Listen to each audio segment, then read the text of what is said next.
이번 한 주간 동안 응답받으실 본문의 말씀은 신명기 23장 1절부터 11절까지를 보시도록 하겠습니다. 제가 말씀을 봉독하도록 하겠습니다. 고안이 상한 자나 음경이 잘린 자는 여호와의 총회에 들어오지 못하리라. 사생자는 여호와의 총회에 들어오지 못하리니 10대에 이르기까지도 여호와의 총회에 들어오지 못하리라. 암몬 사람과 모압 사람은 여호와의 총회에 들어오지 못하리니 그들에게 속한 자는 10대뿐 아니라 영원히 여호와의 총회에 들어오지 못하리라. 그들은 너희가 애굽에서 나올 때 떡과 물로 너희를 길에서 영접하지 아니하고 메소포타미아의 부돌 사람 부올의 아들 발람에게 뇌물을 주어 너희를 저주하게 하려 하였으나 내 하나님 여호와께서 너를 사랑하심으로 내 하나님 여호와께서 발람의 말을 듣지 아니하시고 내 하나님 여호와께서 그 저주를 변하여 복이 되게 하셨나니 내 평생에 그들의 평안함과 형통함을 영원히 구하지 말지니라. 너는 에돔 사람을 미워하지 말라. 그는 내 형제임이라. 애굽 사람을 미워하지 말라. 내가 그의 땅에서 객이 되었습니다. 그들의 3대 후 자손은 여호와의 총회에 들어올 수 있느니라. 내가 적군을 치러 출전할 때 모든 악한 일을 스스로 삼갈지니 너희 중에 누가 밤에 몽설함으로 부정하거든 진영 밖으로 나가서 진영 안에 들어오지 아니하다가 해질 때 목욕하고 해진 후에 진에 들어올 것이요. 아멘. 우리 오늘 10월 첫째 주 10월 1일 주실 강단의 말씀의 제목은 성도가 해야 할 지극히 당연한 것입니다. 우리가 해야 될 지극히 당연한 것 많이 있겠습니다만은 오늘 본문을 통해 함께 우리 살펴보길 원합니다. 서로 얘기하기 전에 다시 한번 우리 말씀 듣는 이 시간이 너무나 귀하다는 걸 아셔야 됩니다. 너희가 두세 사람이 모인 곳에 내가 함께하겠다 분명히 말씀을 주셨죠. 우리가 큰 예배당에서 예배를 드리던 작게 우리가 소규모로 예배를 드리던 하나님께서 분명히 이 자리에 함께 하십니다. 나의 말씀을 주시기 위해서죠. 한 주간 내가 살아갈 현장과 문제들을 미리 아시고 오늘 예언의 말씀을 성취될 말씀을 주실 겁니다. 다시 한번 우리 하나님께 나의 모든 걸 내어놓고 하나님께서 주시는 답을 말씀을 통해 붙잡는 그 시간 되시기 바랍니다. 서론적으로 말씀드릴 부분은 복음 가진 자가 진짜로 해야 될 당연한 일입니다. 자, 사람은 복음 가진 자를 포함해서요. 모든 사람은 해야 할 일이 따로 있습니다. 그게 바로 뭐겠습니까? 먹고 사는 건 당연히 하는 거고요. 진짜 해야 될 일은 뭐냐? 바로 복음을 아는 겁니다. 복음을 알고 구원받는 것이죠. 왜냐하면 모든 인간은 창세기 3장의 영적 문제 속에 있기 때문에 그렇습니다. 우리가 늘 말하는 하나님을 떠나 죄와 저주, 사단에게 속해 있기 때문에 아무리 능력 있고 훌륭해도 그래서 모든 사람은 복음을 들어야 하고 구원받아야 합니다. 성경에도 분명히 나와 있죠. 디모데전서 2장 4절 하나님은 모든 사람이 구원을 받고 진리에 이르길 원하신다라고 적혀 있습니다. 그래서 모든 사람이 복음을 알아야 하고 복음을 알고 구원받으면 하나님의 자녀가 됩니다. 자, 그럼 하나님 자녀가 되면 이제 끝난 겁니까? 아니죠. 그 복음이 나의 복음 되는 시간이 있어야 됩니다. 그래서 저와 여러분이 복음에 집중하는 거죠. 그래서 예배의 말씀을 듣고 한 주간 우리가 늘 말하는 나만의 복음의 망대, 기도의 망대, 절대 망대를 세워서 그 안에서 계속해서 우리가 복음을 말씀을 묵상하는 겁니다. 예수는 그리스도 모든 문제 해결자. 그래, 복음 아니면 안 되는구나. 이 땅에 정말 복음 없으면 안 되는구나. 이걸 깨닫게 되는 거죠. 지금 저와 여러분이 너무나 잘 하는 겁니다. 자, 근데 거기까지 하면은 다 끝났는데 분명히 끝났어요. 이론적으로. 분명히 말씀 맞습니다. 그런데 여러분 신기하죠. 평일에 갑작스럽게 내가 당하는 문제, 사건, 상황 속이 딱 닥치면요. 그렇게 복음 집중했는데도 불구하고 우리도 모르게 불신앙해요. 우리도 모르게 염려합니다. 그럼 우리는 뭐라고 하죠? 아, 내가 복음이 덜 됐구나. 라고 말합니다. 아닙니다. 복음은 완벽합니다. 저와 여러분이 알고 있는 복음의 내용은 이미 신약에 있었던 사도들보다 더 많이 알고 있어요. 더 많이 집중하고 있습니다. 지금 우리가 얼마나 복음 집중하기 좋습니까? 다 하잖아요. 아침 저녁으로 기도하시고.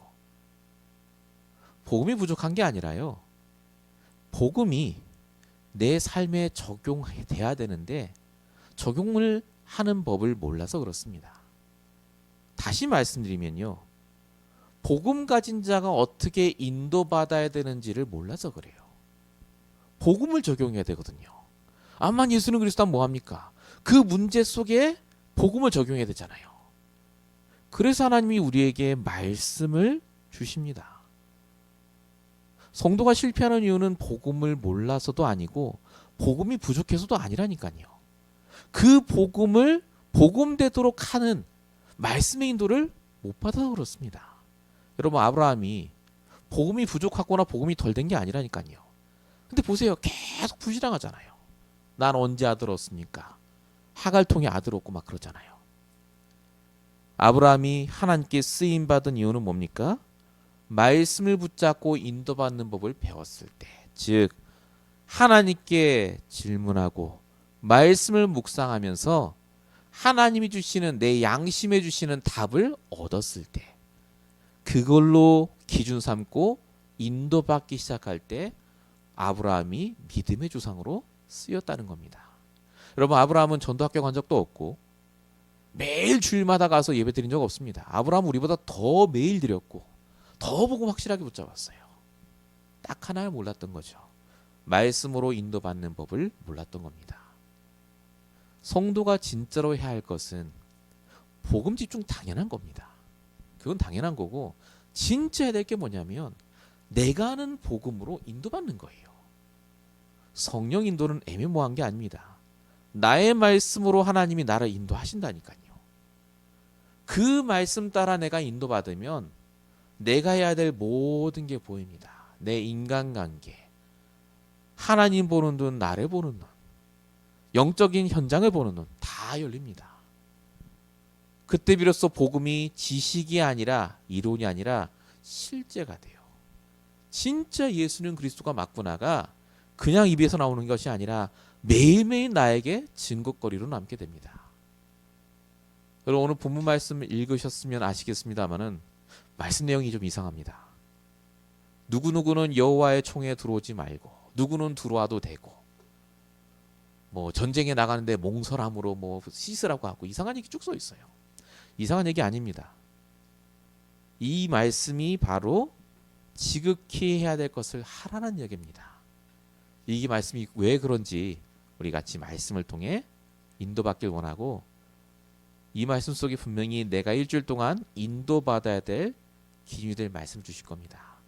우리 함께 말씀을 보길 원합니다. 자, 본론 첫 번째입니다.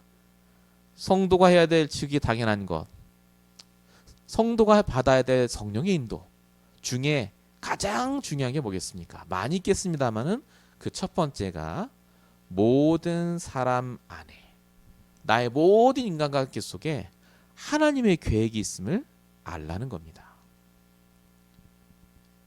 하나님은 우리를 영적인 이스라엘로 부르셨어요. 그걸 놓치시면 안 됩니다. 성령 인도의 가장 키는 결국 전도와 선교입니다. 그것 때문에 하나님이 우리에게 모든 사람을 붙여주셨거든요. 창세기 12장 3절 땅의 모든 족속이 너로 말미암아 복을 얻을 것이다 라고 하셨지 않습니까? 모든 사람은 하나님이 분명히 우리에게 부신 이유는 복음에 유익하기 때문에, 내가 복음을 깨닫게 유익하기 때문에 붙여주신 겁니다. 그래서 우리가 항상 이걸 놓치지 말아야 하죠. 그런데 우리도 모르게 복음을 전해야 될 사람인데도 불구하고 나에게 괴롭게 하거나 나를 힘들게 하거나 내가 봐도 별로 닮을 게 없어요. 흠이 많어. 이러면요, 에휴, 저 사람은 복음 없어도 되겠네, 이럽니다. 우리도 모르게 자꾸 미워하는 마음이 생겨요. 여기에 대한 말씀이 오늘 본문 1절부터 나옵니다. 1절에 뭐라고 써있냐면요, 고안이 상한 자나 음경이 잘린 자는 여호와의 총에 들어오지 못할기라.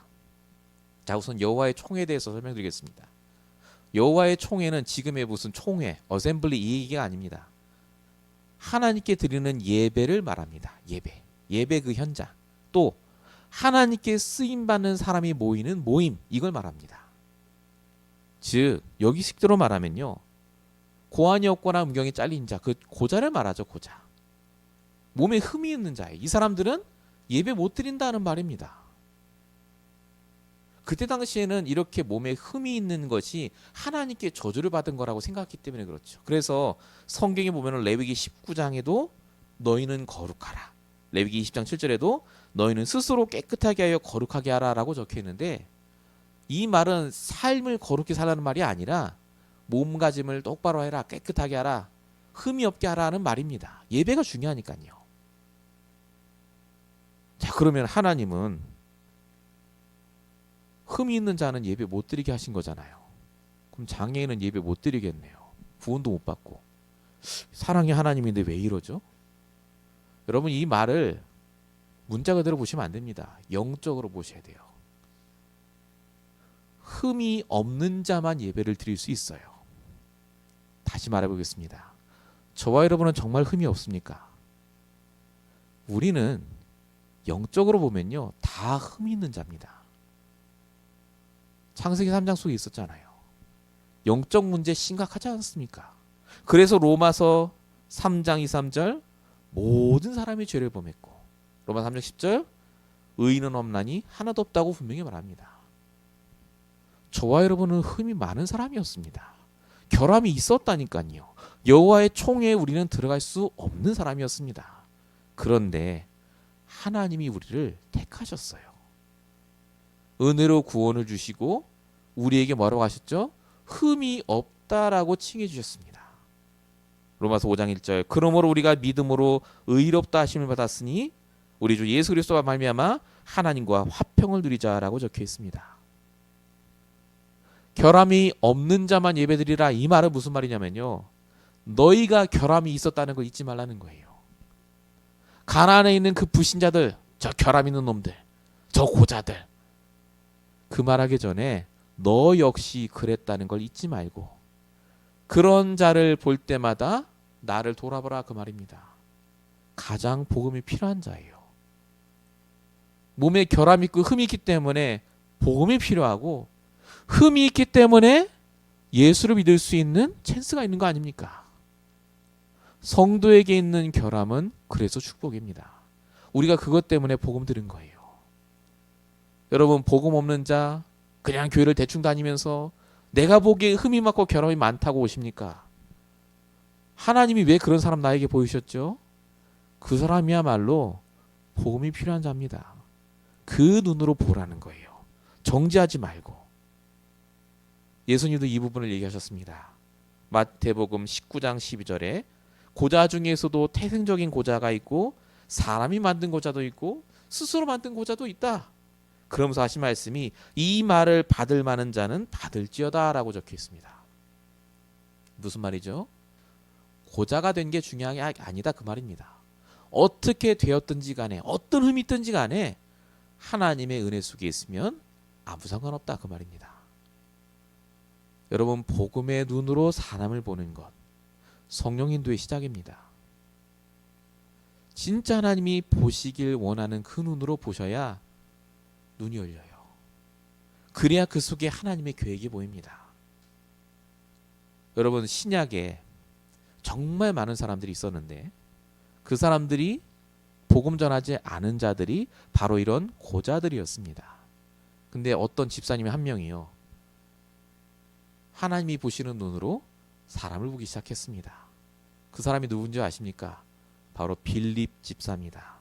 사도행전 8장 26절. 에디오피아 내시에게 복음을 전하죠, 빌립 집사가. 아무도 복음 안 전했다니까요. 왜냐? 고자니까. 흠이 있으니까. 저 사람은 안 돼. 정죄한 겁니다. 너는 안 돼. 근데 빌립 집사가 복음의 눈으로 본 거예요.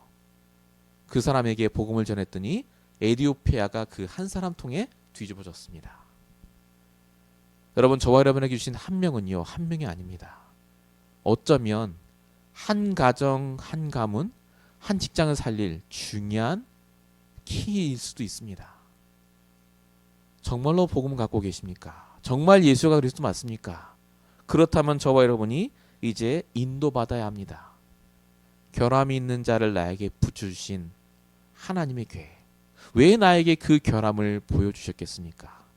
우리는 정죄하고 판단하는 거 너무 잘하는데 정작 제일 중요한 건 아니에요. 그래서 하나님이 이 사람에게 원하시는 게 뭘까? 그 사람 위해서 누가 기도를 하겠습니까? 아무도 기도 안 합니다. 정말로 저와 여러분이 복음으로 도와줘야 될 사람이다 그 말입니다. 오늘 말씀이 그래서 사실은 성경 문자 그대로 보시면 안 돼요. 반대 말입니다. 결함이 있던 너희를 구해준 것처럼 너희도 너희 주변에 결함 있는 자를 돕고 살리란 말이죠. 본론 1번의 두 번째입니다. 하나님은 이제 흠이 있고 결함 있는 자를 넘어서서 또 다른 사람도 살리길 원하십니다. 성경에 뭐라고 적혀있냐면 대적자의 후손은 받지 말라라고 적혀 있습니다. 자, 본문 3절에 보면 이렇게 적혀 있습니다. 암몬 사람과 모압 사람은 여호와의 총에 들어오지 못하리니. 암몬 모압은 여호와의 총에 즉 예배드리지 못한다라고 적혀 있습니다. 이 암몬 모압은요 이스라엘의 철천지 원수입니다. 왜 원수냐? 이 두 민족이 이스라엘이 가나안 땅 들어갈 때 막아요. 심지어 싸우러 나옵니다. 그래도 못 막으니까 성경에는 우리 나왔죠. 4, 5절에 나오는데 모압 왕이 발람이라는 선지자에게 뇌물을 줍니다. 이스라엘을 저주해달라고 부탁을 해요. 이 발람이 나귀 타고 가잖아요. 여러분 다 아시다시피 발람이 이스라엘을 저주하려고 입을 열었는데 하나님이 그 입에서 축복이 나오도록 바꾸십니다. 그래서 이스라엘을 저주를 못해요. 그러니까 이 발람 왕이 그러니까 모압 왕이 어떻게 했냐면요. 이스라엘 백성이 음행하도록 속입니다. 작정을 다 짜요. 그래서 2만 4천 명이 하루에 죽어요. 그러니까 이스라엘 백성 입장에서는 이 암몬 모압이요. 철천지 원수예요. 자, 근데 오늘 말씀에 뭐라고 적히느냐? 그 철천지 원수 대적자뿐만 아니라 그 아들, 딸들, 자손들까지도 절대 예배 보지 못하게 합니다. 여호와의 총에 들어오지 못하라고 해요. 야, 하나님이 아까는 장애인 예배하지 말라고 하더니 이번엔 원수는 절대 예배하지 말라고 하고. 여러분 이것도 그 속뜻을 하셔야 돼요. 그 말 아닙니다. 이스라엘 백성이요. 복음 알았죠. 근데 오히려 진짜 대적자 같이 행동한 사람이 바로 이스라엘입니다. 암몬 모압은 복음 몰랐어요. 그러니까 이렇게 할 수밖에 없죠. 당연히 불신자니까. 근데 이스라엘 백성은 어떻죠? 복음도 알고 출애굽까지 했는데 마치 불신자처럼 또 불신자보다 더 악하게 하지 않았습니까? 진짜 대적자가 누굽니까? 복음 갖고 있어도 말씀이도 못 받는 사람 아닙니까? 내 뜻대로 하는 사람. 여러분 저와 여러분은 영적 대적자입니다. 마귀의 후손이었다니까요. 복음 받은 이후에는 어떻죠? 진짜 저와 여러분 말씀대로 인도받습니까? 솔직히 하나님께 불신앙 안 합니까? 저도 가끔 하는데요. 하나님 앞에서는요 우리가 진짜 대적자예요. 대적자. 여러분 원수 같은 사람이 있습니까? 나한테 원수 같은 짓을 했겠죠. 내가 상처받았으니 그렇게 생각하겠죠. 근데 여러분 기억하셔야 됩니다. 그 사람들과 우리는 똑같이 하나님 앞에서는 대적자라니까요. 십자가 앞에 나와 그 사람 나 보세요. 똑같아요. 영적인 대적자예요. 원수입니다. 근데 차이가 하나 있다니까요. 우리에게 하나님이 노뱀을 주셨어요. 복음을 주셨다니까요. 은혜로. 그래서 하나님이 저와 여러분에게 이 말씀 붙잡고 있으면 영적 대적자에서 하나님의 자녀로 살아갈 수 있도록 바꿔줄 수 있는 능력을 주셨다니까요. 에베소서 5장 8절 너희가 전에는 어둠이더니 이제는 주 안에서 빛이라. 여러분 마태복음 5장에 보면은 원수를 사랑하란 말이 적혀 있어요. 저는 이 말이 참 이해가 안 됐습니다. 사랑하는 척은 할 수 있죠. 근데 진짜 원수 나타나 보세요. 이를 바닥바닥 깔잖아요. 10년 전에도 나한테 그렇게 한 걸 다 기억하지 않습니까? 여러분 이 말의 의미를 잘 아셔야 됩니다. 왜 원수를 사랑해야 됩니까? 우리가 원수예요. 우리가 하나님 앞에 대적자였습니다. 그런 날에 하나님이 복음을 주셔서 원수를 하나님의 손으로 바꿔주셨어요. 진짜 여러분 어떤 사람이 흠이 있고 결함이 많습니까? 진짜 어떤 사람이 나에게 원수 같습니까? 왜 그런 사람을 하나님이 나에게 부셨죠? 하나님 계획이 있다니까요. 오늘 이스라엘 백성들에게 그 계획을 찾으라는 거예요. 원수가 아니라 제자라니까요. 우리가 제자가 됐잖아요. 우리가 하나님 자녀가 된 것뿐만 아니라 지금 전도자의 반열에 있지 않습니까? 그렇게 되기 위해서 하나님이 그 원수 같은 자를 나에게 붙이셨다니까요. 있습니다. 여러분 이스라엘 백성이 다 그렇게 원수처럼 대하는 이 모압 암몬 사람 중에 딱 하나가 복음의 눈을 떠서 그렇게 보지 않고 복음을 전하고 받아들인 사람이 있었다니까요. 그 사람의 이름이 바로 나오미입니다. 룻의 시어머니예요. 여러분 룻이요 모압 족속의 후손입니다. 원수니까요. 이 나오미가 두 아들과 결혼시켰는데 두 아들 다 죽잖아요. 두 며느리 왔는데 한 며느리는 집에 간다 가고 한 며느리 룻에게 말하죠. 너도 가라고 집에. 그때 룻이 한 말이 바로 룻기 1장 16절입니다. 어머니의 백성이 나의 백성이 되고 어머니 하나님이 나의 하나님이 될 겁니다. 이 말을 그냥 했다고 보십니까? 아닙니다. 원수의 집안의 딸이에요. 그래도 받아들이고 복음을 전한 겁니다. 혹시 이 사람을 통해 하나님 계획이 있지 않을까? 진짜 하나님 계획이 있었죠. 룻이 나중에 보아스라는 남자와 재혼하고 아이를 낳는데 그게 예수님의 족보에 들어가게 됩니다. 여러분 사람에게 하나님 계획이 있어요. 아무리 흠이 많고 아무리 원수 같고 나에게 잘못했어도 영적으로 쳐다보면 우리가 더 흠이 많고 더 대적자였을 수 있습니다. 여러분 정말 복음을 내 모든 삶에 적용하셔야 돼요. 인도받으셔야 됩니다. 특히 이번 한 주간 동안 정말로 내게 붙여주신 사람을 두고 기도해 보시기 바랍니다. 하나님 계획이 있어요. 자, 본론 1번의 3번입니다. 결함이 있는 자, 원수 같은 자, 총에 들이지 마라. 이렇게 하셨죠, 말씀에. 물론 반대 의미입니다만은. 자, 그 다음에 나오는 단어를 보시면 조금 이상해요, 또. 7절 보시면 이렇게 적혀 있습니다. 너는 에돔 사람을 미워하지 말라. 그는 내 형제임이라. 애굽 사람을 미워하지 말라. 내가 그의 땅에서 객이 되었음이라 라고 적혀 있습니다. 에돔 사람이나 애굽 사람도 솔직히 말하면 비슷합니다. 이스라엘 괴롭혔어요. 모압 암몬과 똑같은 사람들이에요. 근데 왜 그 민족은 절대 여호와의 총에 예배 자리에 오지 못하게 하고 이런 사람들은 용납하라고 합니까? 여러분 이걸 영적으로 보면은 바로 이 말입니다. 아시다시피 여러분 에돔은요 에서의 후손이에요. 즉 한 핏줄이다 그 말입니다. 그리고 애굽 사람은 누구겠습니까? 400년 동안 같이 있었어요. 그 땅에 같이 살았어요. 바로 가까운 이웃입니다. 이 사람들을 어떻게 하라고요? 용납하라고요. 반드시 그 사람들 속에 하나님 계획이 있으니까. 자, 영적으로 보겠습니다. 여기 말하는 에돔 족속이 뭘 말하겠습니까? 가족이요, 가족. 핏줄. 어떻게 보면은 흠이 있는 사람이랑 원수는요 남이잖아요. 근데 가장 잘 알기 때문에 더 미워하고 받아들일 수 없는 게 가족일 수도 있습니다. 애굽 사람은 누구죠? 늘 같이 있는 사람이에요. 비즈니스 관계든 어떻게든지 간에 친척일 수도 있겠죠. 잘 아는 사람, 그래서 더 상처 많이 있고 더 멀리하는 사람. 그 사람들을 어떻게 하라고요? 오늘 말씀에 용납하라라고 적혀 있습니다. 저와 여러분이 그래서 복음 때문에 주신 가족과 이웃을 용납하셔야 돼요. 용서하는 것과 용납하는 것 조금 다릅니다. 용서는 내가 이해가 되고 이렇게 해야죠.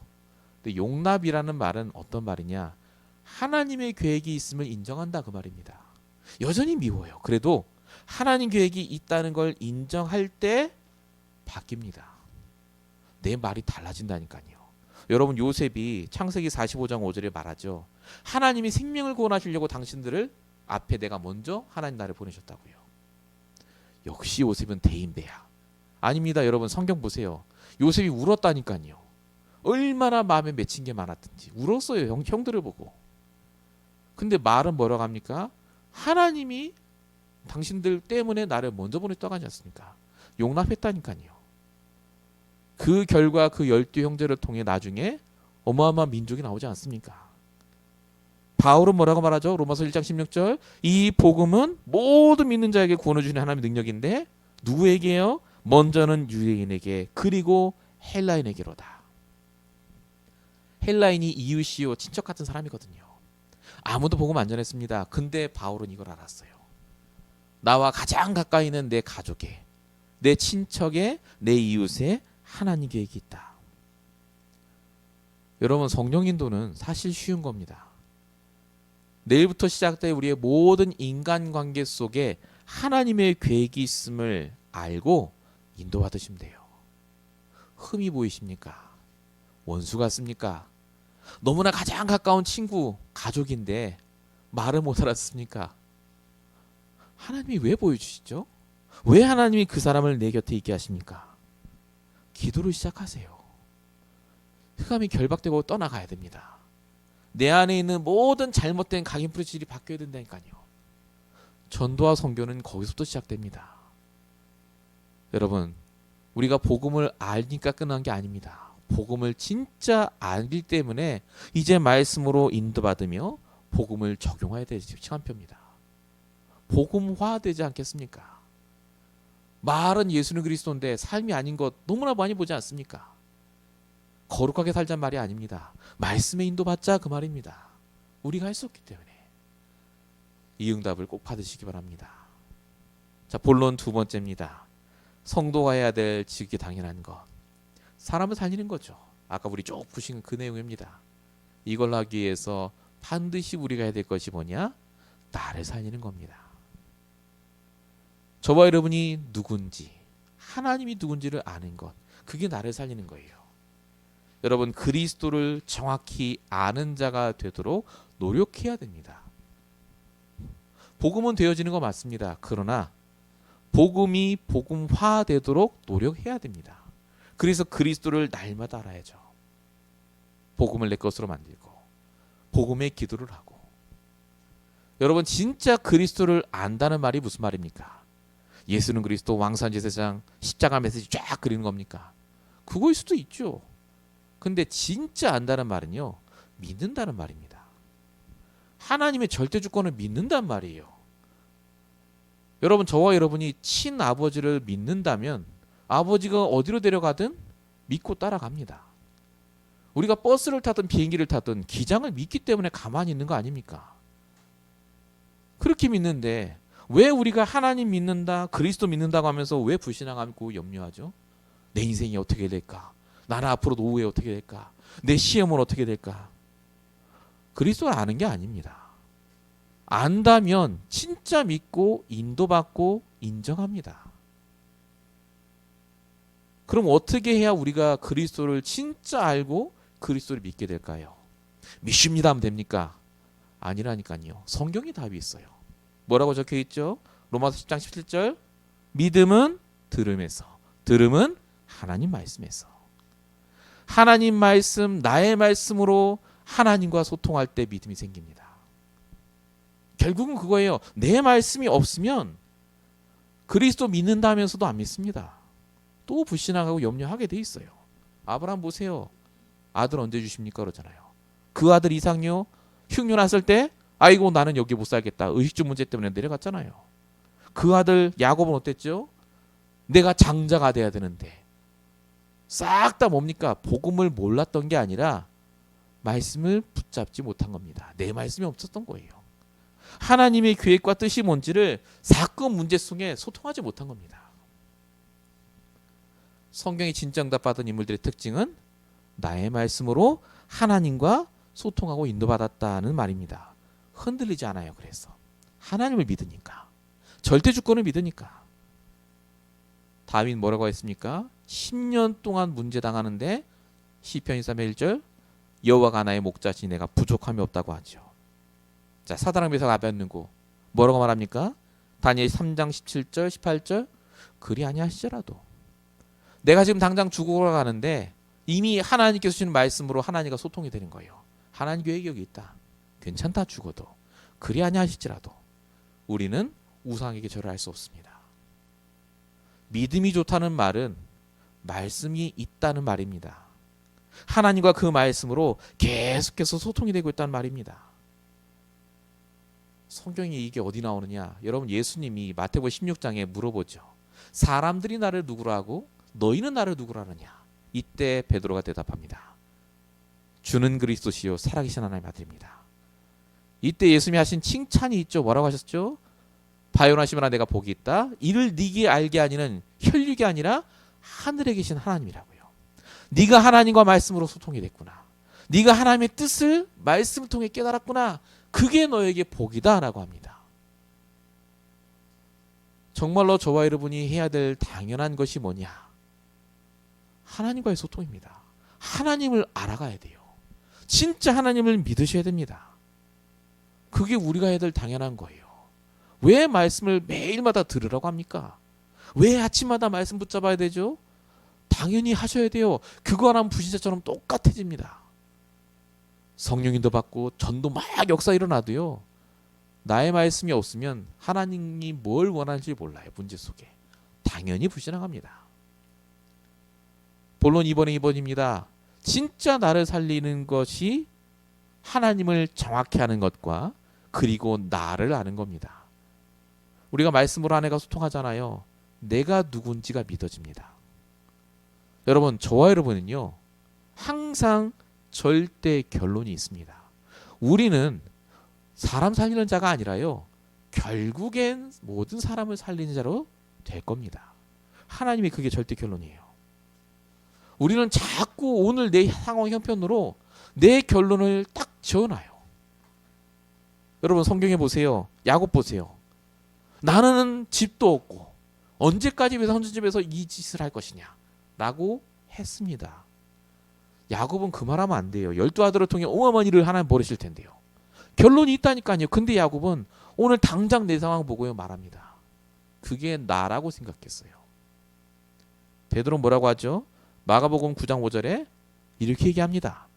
하나님, 여기 있는 것이 너무 좋사오니 초막새설 짓고 우리여 삽시다 라고 말합니다. 지금 베드로의 인생 결론은 그거 아니에요. 산 밑에 내려가서 예수님 승천하신 이후에 복음 전해야 돼요. 실제 그렇게 응답받고 쓰임받지 않습니까? 근데 베드로가 지금 나를 쳐다보니 돈도 없고 능력도 없고 나이도 들었어요. 여기서 초막 짓고 사는 게 내 인생의 끝이구나. 말씀에 그렇게 나온 적이 없거든요.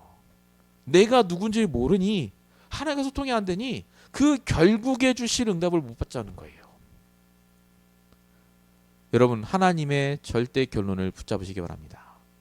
하나님과 말씀을 통해 계속해서 응답받고 있으면요. 내 절대 결론이 믿어져요. 지금은 아닐지라도. 열왕기상 19장 4절. 엘리야는 끝났다고 생각했습니다. 로든나무 밑에서 이제 나를 죽여달라고 합니다. 난 할 거 다 했으니까. 그게 내 결론이라고 생각했죠. 여러분 아시다시피 하나님의 결론은 뭐였죠? 너를 위해 바알에게 무릎 꿇기 하는 7천 제자가 남아있고 엘리사라는 제자가 있다라고 말합니다. 중요한 포인트는 뭐냐? 엘리야가 그 말씀을 믿었어요. 절대 결론을. 그래서 내가 생각한 결론을 내려놓습니다. 아, 내 결론은 이게 아니구나. 그리고 말씀에 인도받죠. 거기서부터 시작이었습니다. 엘리야가 더 큰 응답을 받았죠. 죽지 않고 올라가잖아요, 나중에. 여러분, 말씀을 통해 나의 절대의 결론을 주실 때 붙잡으세요. 그게 진짜 내 겁니다. 그것대로 인도 받아야 응답받습니다. 자, 베드로가 예수님 십자가에 달려 죽으니까 도망갔죠. 아, 내 인생의 결론은 결국 어부구나. 터덜터덜 집으로 돌아갔습니다. 예수님 부활하셔 찾아오셨죠. 그리고 말씀을 주세요. 네 인생 결론은 어부가 아니라고요. 뭐라고 말하죠? 요한복음 21장 15절. 내 어린 양을 먹여라. 내 어린 양을 쳐라. 그게 네 인생의 결론이다. 지금은 네가 비록 어부고 힘도 없고 늙었지만 너의 인생의 결론은 사람 낚는 어부요. 전도자요. 후대를 살릴 자다. 여러분, 하나님은 매주 말씀을 통해 우리에게 그 주간에 성취될 말씀을 주시기도 하지만요. 우리 인생의 결론을 알려주세요. 결국엔 사람 살릴 자. 결국엔 후대를 살릴 자. 여러분 지금 당장의 우리의 상황과 조건은 아무것도 아닐 수 있습니다. 그러나 성경은 뭐라고 말합니까? 베드로전서 2장 9절 너는 택하신 족속의 왕 같은 제사장이요 빛을 선전할 자로 불렀다고 적혀 있습니다. 이 미국 땅에 빛을 선전할 자가 없어요. 흠이 있고 원수이 같은 사람, 정죄하고 판단하는 사람 너무나 많습니다. 복음은 한다고 하는데 복음적인 삶을 사람도 없어요. 그래서 하나님이 저와 여러분을 부르셨다니까요. 사도행 1장 8절에 뭐라고 적혀 있죠? 너희가 권능받고 땅까지 이르러 내 증인 되리라 라고 적혀 있습니다. 여러분 전도는요 증인이 한다. 복음의 내용을 전달하는 자는 가르치는 자죠. 우리는 전도자입니다. 증인으로 전도할 날이 옵니다. 증인돼서 복음을 증거할 그 날이 올 겁니다. 저와 여러분께서 잊지 말고 날마다 지극히 당연한 것을 도전하시기 바랍니다. 사람 살리는 일, 전도 중심이죠. 나를 살리는 일, 복음 중심, 말씀 중심이죠. 여기에 모든 것을 쏟아부으시기 바랍니다. 하나님은 아십니다. 우리의 모든 염려 걱정 아세요. 우리의 미래 걱정 다 아십니다. 다시 한번 오늘 말씀 붙잡고 진짜 인도받으시길 축원드립니다. 본론 세 번째입니다. 우리가 해야 될 지극히 당연한 것 뭐가 있겠습니까? 앞에 말씀드린 것만 다 해도요 끝이에요. 복음 중심, 전도 중심, 말씀 중심, 기도 중심. 근데 성경에서는 하나 더 말합니다. 뭐하라고 하죠? 영적 전투에서 승리하라고 합니다. 영적 싸움 하셔야 돼요. 영적인 싸움. 왜죠? 사단은 지금도 끊임없이 방해하기 때문에 그렇습니다. 오늘 이 말씀을 저와 여러분이 들었잖아요. 이 말씀 하나님 주셨잖아요. 근데 이 말씀을 듣고도 잃어버리게 한다니까요. 다 아는 얘기. 뭐 또 똑같은 얘기. 그래 뭐 전도해야지. 그 얘기가 아닙니다. 내 말씀을 붙잡으시라니까요. 내 마음에 부딪히는 그 말씀 한 단어 한 문장에 그 말씀을 붙잡고 일주일 동안 응답 받으셔야 돼요. 사단은 철저히 그래서 우리도 모르게 말씀이 아니라 내 생각과 감정에 삼키도록 작업합니다. 베드로전서 5장 8절 근신하라 깨어라 너희 대적 마귀가 우는 사자같이 삼킬 자를 찾는 자라고 적혀있죠. 사단은요 철저히 내 감정 내 생각에 딱 잡히게 합니다. 그래서 말씀을 잃어버리게 해요. 그거 조심하라 그겁니다. 오늘 본문에 나와요 그 얘기가. 본문 10절 11절 보면 뭐라고 적혀져 있죠? 자, 병사가 진중에 갔습니다. 전쟁 중이에요. 근데 너희 중에 누가 밤에 몽설함으로 부정하거든 진영 밖으로 나가 해질 때 목욕하고 해준 후에 진에 들어올 것이요 라고 적혀 있습니다. 남자들이니까요 밤에 몽정할 수 있죠. 근데 중요한 건 그 사람을 가만두지 말고 나가서 씻고 다시 들어오라고 합니다. 이 얘기가 왜 중요하죠? 이런 얘기가 왜 적혀 있습니까? 시간표를 보세요. 지금 집에 있는 게 아닙니다. 가정에서 뭐 그럴 수 있죠 남자니. 근데 지금 전쟁 중이에요. 전쟁 중에 그런 일이 일어났다는 말은 무슨 말입니까? 다른 것에 집중했다는 말 아닙니까? 다른 것에. 복음에 집중하고 말씀에 집중하고 지금 전쟁 중인데 그런 것 때문에 사단에게 속지 말라는 겁니다. 정말 중요한 순간에 우리도 모르게 말씀에 삼킴을 당하는 게 아니라 내 생각 감정에 삼킴을 당해요. 그럼 어떻게 됩니까? 죽습니다. 전쟁 중인데요 지금. 사단이 우리의 생각에 그래서 틈을 파고듭니다. 성경에 있죠. 틈을 주지 말라고요 사단에게. 여러분 유다 나오죠. 요한복음 13장 2절. 가론 유다가 예수님을 배반한 이유는 사단이 예수를 팔려는 생각을 넣었음이라고 적혀 있습니다. 여러분 우리의 욕망, 생각, 감정 중요합니다. 근데 그걸 지속이 되거나 그게 계속해서 이어지거나 그 생각에 내가 삼킴을 당하는 순간부터 우리는 집니다. 그 순간부터 성령 인도를 못 받아요. 그 순간부터 예수는 그리스도 머리는 아는데 실제 삶은 안 되는 겁니다. 여러분 성경은 지금 오늘을 사는 우리를 위해 주십니다. 말씀을. 이 말씀을 붙잡고 내 것으로 만들고 이제 구체화하셔야 돼요. 어떻게 나는 이 말씀을 적용할 것인가? 이 말씀을 기준으로 나는 어떻게 바꿀 것인가? 말씀을 한 주간 동안 깊이 생각하고 묵상하시다가 응답받으시길 바랍니다. 자, 결론입니다. 항상 당연 필연 절대 속으로 들어가시기 바랍니다. 결론에 항상 우리 본부 말씀했는데 우리 추석이라 없었어요. 그래서 그동안에 유 목사님 주신 말씀들 가운데 중요한 것 2개 골라봤습니다. 사람은 비교하게 돼 있습니다. 그 사람의 인생과 내 인생을 비교하게 돼 있어요. 근데 성경은 비교할 이유가 없다고 말합니다. 그 사람의 인생이 있고 우리에게 주신 언약의 절대 여정이 있어요. 그래서 뭐만 하면 되느냐? 내가 해야 될 영적인 육적인 당연한 것, 필요한 것, 하나님 보시기에 절대적인 것을 하시면 됩니다. 그게 답니다. 미래 걱정하지 말라고 하잖아요. 내일 일은 내일 염려라고 하지 않습니까? 오늘 고생도 족하다고요. 매일마다 당연 필요는 절대 속으로 들어가시기 바랍니다. 그게 최고의 성령 인도예요. 최고로 잘하는 겁니다. 결론 2번째입니다. 그 당연 필요는 절대 속에 우리가 뭘 해야 됩니까? 절대 망대를 세워야 됩니다. 우리 절대 망대에 대한 부분은 많이 얘기했었죠. 이번에 우리 화요 집회 때도 전도의 망대, 치유의 망대, 237 세 가지 뜰을 세울 망대, 뭐 이런 얘기를 많이 하셨습니다. 결국은 이 얘기가 뭡니까? 지속하라는 말입니다. 망대가 그냥 하루아침에 세워지겠습니까? 지속하셔야 돼요. 그래서 유목사님 방법을 얘기했잖아요. 망대 세우는 방법. 진짜 복음에 집중하고 기도하고 언약 잡으라고요. 하나님 하실 거니까. 우리가 정말로 오늘도 말씀을 붙잡고 이 자리에 있습니다.